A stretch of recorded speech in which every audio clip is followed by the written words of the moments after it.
Okay, we are back at it today with our second look at Sino-Soviet relations from 1962 on. And we're going to start with what is known as the Sino-Indian War. It was a brief border dispute between China and India in 1962.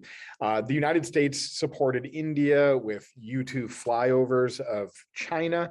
And the Soviets, who remained officially neutral, did provide sale of Russian jets to India, which will further widen this Sino-Soviet split.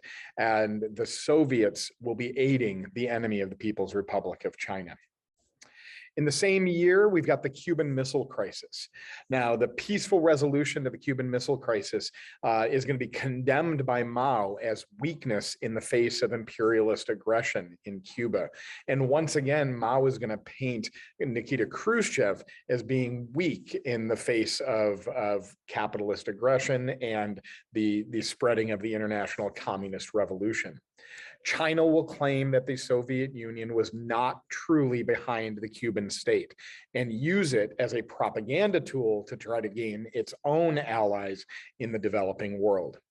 China will also express belief that Kennedy and the United States were strengthened by this weakness of Nikita Khrushchev. Now we turn to the nuclear arms race in the Sino-Soviet story. Mao claimed to not be afraid of nuclear war and that he actually saw nuclear war as an unavoidable part of communism's struggle against international capitalism.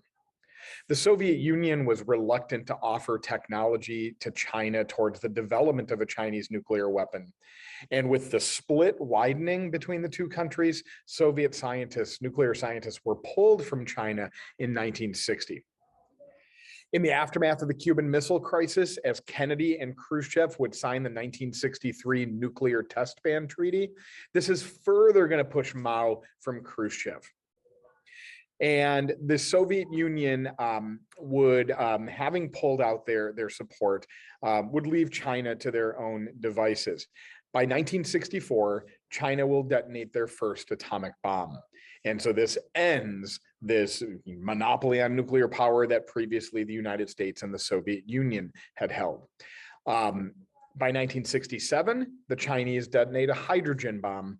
In 1970, the first satellite launch from China will be deployed. So long-range missiles are now in the equation. Now, please note, Mao's rhetoric towards the bomb is going to become less volatile once he has it himself. It is, I think, just this notion that now Mao is entering the world of mutually assured destruction, and he has less to be concerned about himself of an invasion now that he has his own atomic weapon. Mao will also springboard this development of China's nuclear powers into what becomes known as the Cultural Revolution. Mao's attempt to reassert his control on the Chinese state following earlier disastrous policies like the Great Leap Forward. The Cultural Revolution, launched in 1966, was meant to purify the Chinese Communist Party and purge rivals of the party and Mao Zedong, along with other disloyal elements in the state. Mao's claim was that this would eliminate liberal and bourgeois thinking and reignite the class struggle that ultimately resulted in a communist takeover of China. Throughout this period, hundreds of thousands would be killed throughout China, and millions more would be forced into re-education camps to endure what were known as struggle sessions to bring them in line with Mao's ideology. The Cultural Revolution would be denounced by the Soviet Union and the outside world as further evidence of Mao's fanaticism. Now, the rise of Leonid Brezhnev in the Soviet Union in 1964 would further increase tensions within this relationship. Brezhnev takes a harder line than Nikita Khrushchev did with regard to Soviet satellite states. With the rollout of what is known as the Brezhnev Doctrine, that Soviet satellite states had to accept Soviet domination, and the crushing of uprising movements like the Prague Spring in Czechoslovakia, Mao Zedong worried that the Soviet Union might become more forceful with China. This comes to a head in 1969 with a Sino-Soviet border war, where a disputed tract of land on the border between the Soviet Union and the People's Republic of China would erupt into a military skirmish, raising fears of a nuclear attack between those two communist nations. This is going to mark the lowest point in Sino-Soviet relations. In the 1970s, the Soviet Union and China had each supported North Vietnam in their American War. Though historical animosities between China and Vietnam would ultimately lead Vietnam to become closer allies with the Soviet Union. China, in turn, offered support to the communist Khmer Rouge next door to Vietnam in Cambodia. In 1978, as the Khmer Rouge ushered in what was known as the Cambodian Genocide, a horridly violent period of time where hundreds of thousands of Cambodians will be killed by this Khmer Rouge regime, Vietnam will launch an invasion of Cambodia in order to support regime change there and to prevent the spread of Khmer Rouge ideology into Vietnam. In response to this, China would invade Vietnam to force them out of Cambodia. So once again, another example that, American belief of NSC 68, that all communism is connected and it's all directed from Moscow, is falling apart here. We see that the communist world is varied and nuanced and certainly not all in lockstep with each other. The 1980s will bring a period of relaxed tensions between the Soviet Union and the Chinese, what is known as rapprochement, an easing of a previously tense relationship. This follows Mao Zedong's death and the overthrow of the Maoist Gang of Four in China. The rise of Deng Xiaoping as the new leader of the Chinese Communist Party, who was more open to better relations with both the Soviet Union and Western states.